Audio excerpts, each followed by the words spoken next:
YouTubers and readers. I bet you have missed me. We're here today for yet another episode of Ask Aunt Sally, where I help you with all of your problems, your terrible life choices, and yeah, just issues that you want me to help you with. What have you all been doing without my help? I don't know. Change your life. Let's get to the first question. So, I'm putting in the wrong pin in the pad and that's why it won't open. Dear Sally, I'm a Lothario, sure. Are you though? But I wondered if you had any tips or tricks for pleasing my lady friends in the boudoir. I don't get a lot of repeat customers. So are you a Lothario then? Do you know what? She's not coming back to you, maybe because of your personality, but we'll look at that later. But she's probably finding your technique poor because you've never had someone to actually teach you how to do things properly. Men are bad in bed because they spend a lot of time watching porn.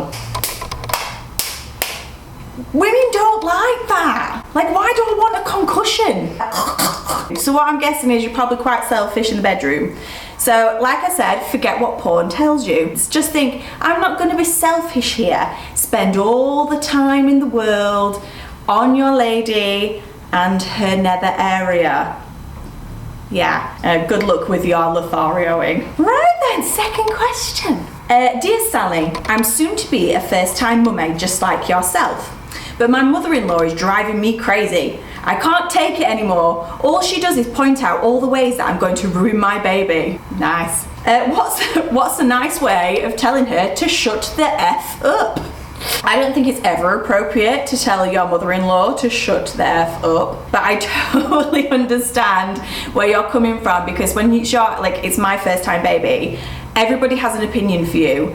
And if you look on Facebook, all it does all day is tell you the ways that you're going to kill your baby. So never mind just you're going to bring it up poorly, you're going to cause death to your child by various different means. By the bath, by the cot that you've put in, by the bumpers that you shouldn't have now, which I've learned only recently. So I think the best way to do is to trust your instincts and say, hang on a minute, this is my child and I need to make my own mistakes. So yeah, do you know what? You might put a nappy on wrong, or you might feed them wrong, or you might let them cry too long and someone thinks you're cruel, or you might pick them up all the time and someone's going to tell you that you're picking them up too much and you're being too nice and blah blah blah. Ugh. It's whatever works for you, and I think when you've got an overbearing parent, which to be honest, my mum will do the same thing that my mother-in-law will do, probably even more so because she's my mum and she knows she can say those things to me, and also she's had 3 babies, so she's like the queen of babies, so she knows what she's doing. But I think that you just need to say, hang on a minute, I need some boundaries. And to be honest, I don't know whether you're with your partner. If it is just your mother-in-law, that's where I would step in and I would say to my husband, you need to tell your mom that this is not, like, this is stepping on my toes too much. I need some space and I need to learn how to parent my child correctly. It's none of your business. It ain't your child. You had your child, you managed to keep them alive, good for you. Now let me try to keep mine alive. Thanks. And if it does get really bad, just go outside and have take a deep breath. Just think, she'll be gone in an hour, and then I can slag her off to my friends. Question 3. Dear Sally, my 15-year-old has recently started smoking, and nothing I say stops him from getting the cigs. He throws back in my face that I'm a smoker too. How do I get him to stop? I get the thing where he's kind of like, well, you know, you can't lecture me because you're a smoker. Hang on a minute, love. Are you 18? Do you live in my house? Shut up. Gotta lay down the law a little bit. And okay, so he's 15, so it's, you know, I can imagine they're a bit of a handful at that age, because we've all been that age, and I was a teen smoker at that age. So I get it. But also, you know, we're in 2015 now. Nobody smokes anymore. Even, like, obviously I had to stop smoking, but nobody does smoke anymore. Like, this kid's like living in the past. Maybe get him an e-cig, because that's the more common thing. He's just like, tell him he's just been a bit old-fashioned. Like, what's your problem, kid? Get an e-cig. So if my son comes to me in 15 years and says, I can smoke because you do whatever, I'll just be like, please. Question 4. Dear Sally, I suffer from panic attacks and it's affecting me socially and professionally. Do you have any advice? I was in the same boat for many years. I don't know if the people watching this have ever suffered like a proper panic attack. They are all consuming. There's no such thing as calm down, because when you're having a panic attack, you are physically stagnant. You can't move, you feel sick, you feel hot, you go deaf in some cases. You just can't function. You know, it's really that, I don't know what makes panic attacks happen, but from my experience, I feel like it's some sort of malfunction in your body where the fight or flight just doesn't work.